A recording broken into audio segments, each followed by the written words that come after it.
Seguimos en este último resábado, analizando, viendo distintas miradas de esta primer semana de esta nueva etapa que se abre una forma del horror desconocida para todos y todas nosotros. Pero bueno, para ayudarnos un poco a pensar y a entender algunas cosas, estamos en comunicación telefónica con Graciana Peña Fort. Ella es flamante legisladora de lo que es la legislatura porteña, pero bueno, una persona con un vasto recorrido en materia política y sobre todo además también jurídica, que es un plano abogada. No menor. Ella es abogada y está teniendo la amabilidad de atendernos. Muy buenos días, Graciana, gracias por atendernos. Buenos días, ¿cómo están ustedes? Bien, muy bien. Bueno, primero felicitaciones por la asunción y cómo te estás llevando con ese nuevo rol en la política. Mira, de momento desembarqué para ver de qué se trata la legislatura. Estoy estudiando, viendo las comisiones, viendo qué temas se han discutido y tratando de prever los temas que se van a discutir en un futuro que claramente le va a dar trabajo a la política, y está bien que así sea, porque la política no es no trabajar. Graciana, pensando en esta primera semana que tuvimos con el nuevo gobierno de Javier Milei, empezaron también algunas discusiones que tienen que ver con los balances políticos, por un lado del Frente de Todos y por el otro del futuro que uno se puede llegar a imaginar para el peronismo. Si tuvieras que hacer tu balance de lo que fue el gobierno del Frente de Todos, ¿por dónde te parece que sería más importante señalar? ¿Qué te parece más importante destacar? Lo más importante a destacar, a mi criterio, es que venimos de un gobierno que no cumplió las expectativas, sobre todo no cumplió las promesas, porque no logró, por ejemplo, mejorar el poder adquisitivo de los salarios, aunque dio la pelea por generar más trabajo. La verdad es que los números de generación de trabajo del gobierno de Alberto están muy bien. Durante 30 meses continuados creció el empleo en la República Argentina, pero la verdad es que esto dio una enorme paradoja de gente con empleo que aún así tiene dificultades para satisfacer sus necesidades, con lo cual la demostración es que no solo hay que generar empleo, sino que además de ser empleo de calidad, también es necesario que el sueldo que se recibe por ese trabajo alcance para tener una vida relativamente digna. A mí me parece que el tema salarial fue determinante, acompañado de una información de una inflación que no se pudo controlar y que erosionó profundamente el sueldo tanto de los trabajadores formales como de los trabajadores informales. Amén de eso, me parece que ese sería cuestiones a reflexionar, porque yo soy muy peronista y nunca me olvido que gobernar es crear empleo. Lo que aprendimos es que gobernar es crear empleo de calidad y con sueldos que alcancen. Graciana, si tuvieras que imaginarte el futuro del peronismo, ¿cómo crees que puede llegar a reconfigurarse? Y estoy pensando en términos de conducción política, estoy pensando en términos de narrativa, estoy pensando en términos de cómo será su rol como opositor.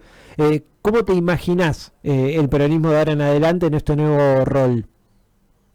Yo creo que el peronismo ha dado una enorme pelea interna para mantener la unidad, y eso me parece digno de rescatar. Pienso lo que pasó en otros bloques y veo cómo en los cuerpos legislativos el peronismo ha hecho un enorme esfuerzo para mantener la unidad.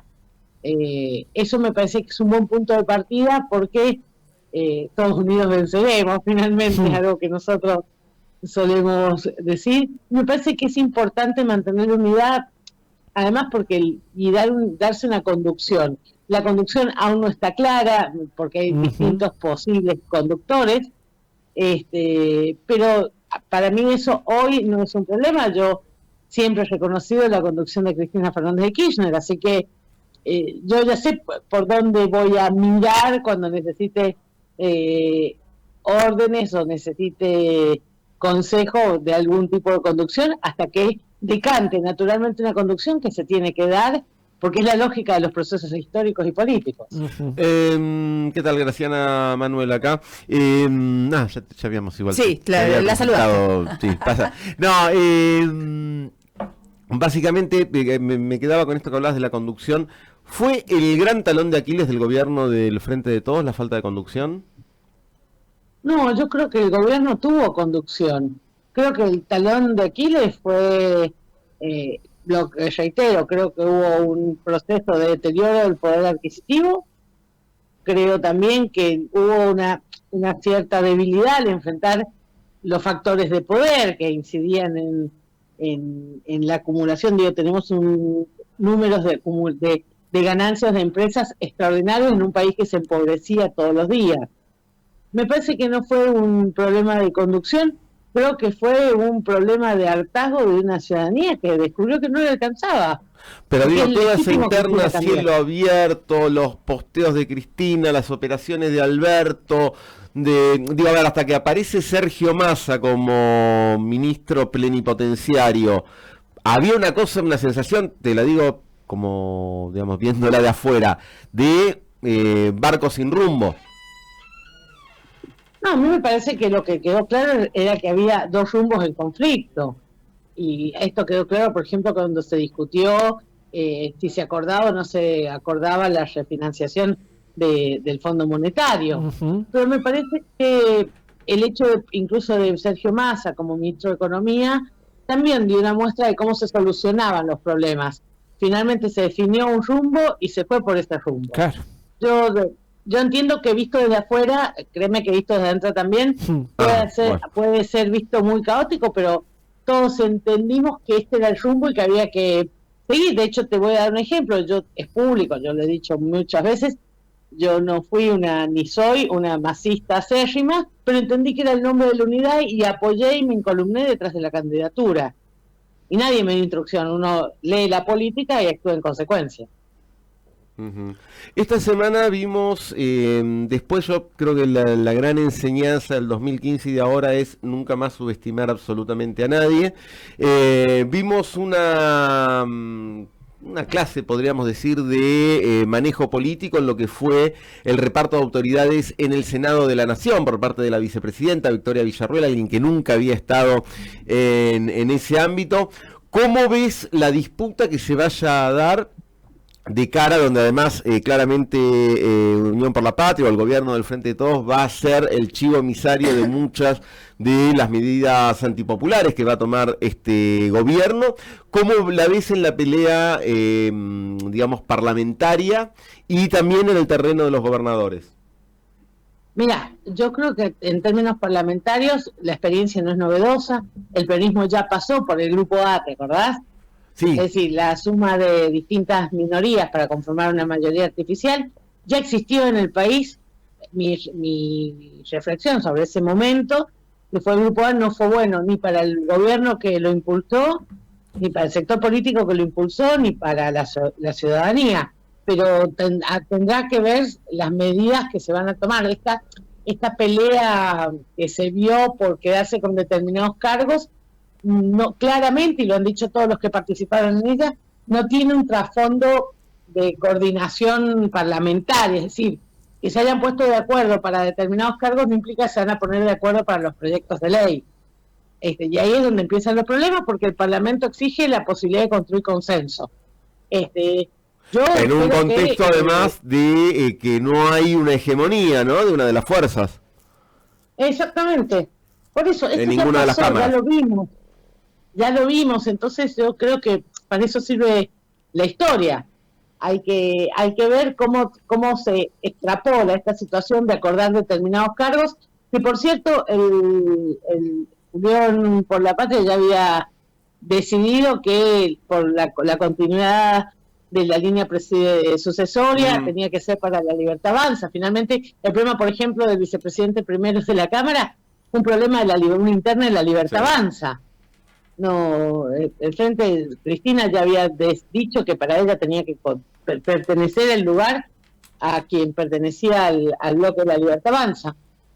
Hay que ver después cómo esta realidad parlamentaria se extrapola a los distintos proyectos de ley, y también hay que ver cuál va a ser el rol de los gobernadores, que hasta hoy lo único que han hecho público es su profunda preocupación por los anuncios, por ejemplo, para quienes han crecido en una provincia, como en mi caso, la importancia que tiene la obra pública en materia no solo de infraestructura, sino además en materia de generación de empleo. Pero bueno, eso ya va a ser una decisión individual de los gobernadores.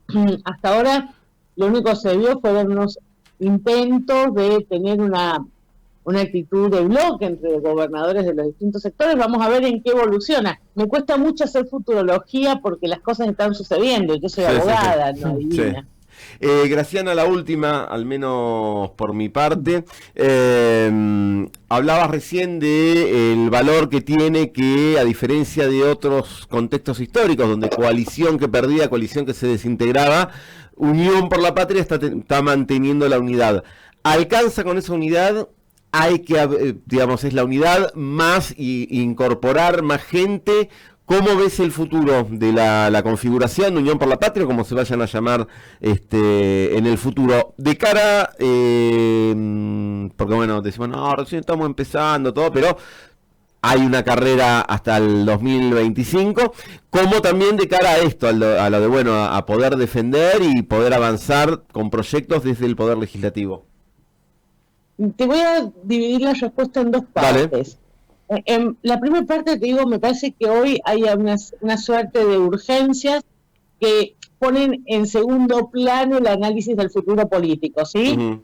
Creo que eso también impacta en que no se esté discutiendo el liderazgo, por ejemplo, ahora, porque estamos en un proceso de evaluación brutal, un proceso de ajuste que está cayendo sobre la espalda de los sectores incluso ya más castigados de la economía. Entonces me parece que hay una urgencia importante de resolver, y me parece que efectivamente, te lo voy a decir como piensa, el peronismo unido no va a alcanzar para plantearse como una alternativa, porque hay algo que está claro: es necesario abrir la forma de toma de decisiones a otros sectores que pueden tener alguna comunidad de intereses, incluso ideológicos, con sectores del peronismo.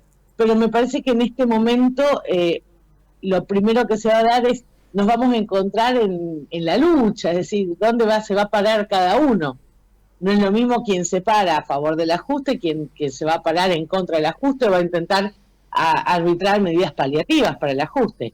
Digo, claramente, entendiendo la responsabilidad institucional, no es la misma situación la de Axel Kicillof, gobernador de una provincia, que la situación de los dirigentes en el Parlamento. ¿Me explico? Sí, perfectamente, Graciana, ha sido muy amable y también muy claro todo lo que nos dijiste. Te agradecemos muchísimo por este ratito para Radio Estación Sur. No, por favor, les agradezco yo a ustedes. Graciana, además te queremos decir que te estamos hablando desde una radio comunitaria y no nos olvidamos de tu activo rol en la lucha por la sanción de la Ley de Servicios de Comunicación Audiovisual, así que con más razón también te agradecemos y te mandamos un abrazo. Y ahora hay otra tarea para los medios comunitarios.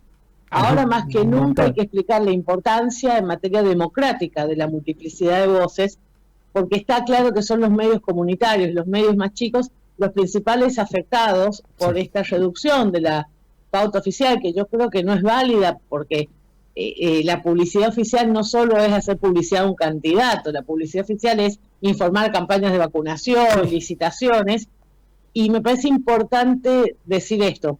No tiene el mismo impacto en medios más chicos o con economías más frágiles que lo que tienen los grandes medios, voy a decirlo de esta manera. Clarín y La Nación podrán sobrevivir con los otros negocios, pero más difícil es la situación de los medios comunitarios, las pequeñas emisoras de todo el país, y ahí hay que dar una pelea para mantener la pluralidad de voces en un gobierno que hasta hoy ha presentado un sesgo muy autoritario en materia de comunicaciones que a mí no deja de preocuparme. No tengo ninguna duda. Graciana, te mandamos un abrazo muy grande. Bueno, muchas gracias a ustedes. Nos vemos. Ahí pasaba Graciana Peñafort, abogada con una larguísima trayectoria en lo que tiene que ver con la cuestión jurídica, legal, comunicacional, política, reciente también legisladora porteña, pero bueno, eso ya como una anécdota que nos interesa un poquito menos a la hora de pedirle su mirada y su punto de vista sobre la realidad. Interesante algunas confluencias, me parece, con la mirada de Susana González, que desde la provincia de Buenos Aires será de realidades que son en principio diferentes y con algunos puntos en común que bueno van ahí apareciendo en estos primeros apuntes. No quiero decir nada, pero hasta ahora está allá arriba la vara. Sí, sin duda. El día de hoy, el último programa, nos vamos con un lujo, buen programa. Sí. Bien, ¿quién...? ¿Sigo yo si querés?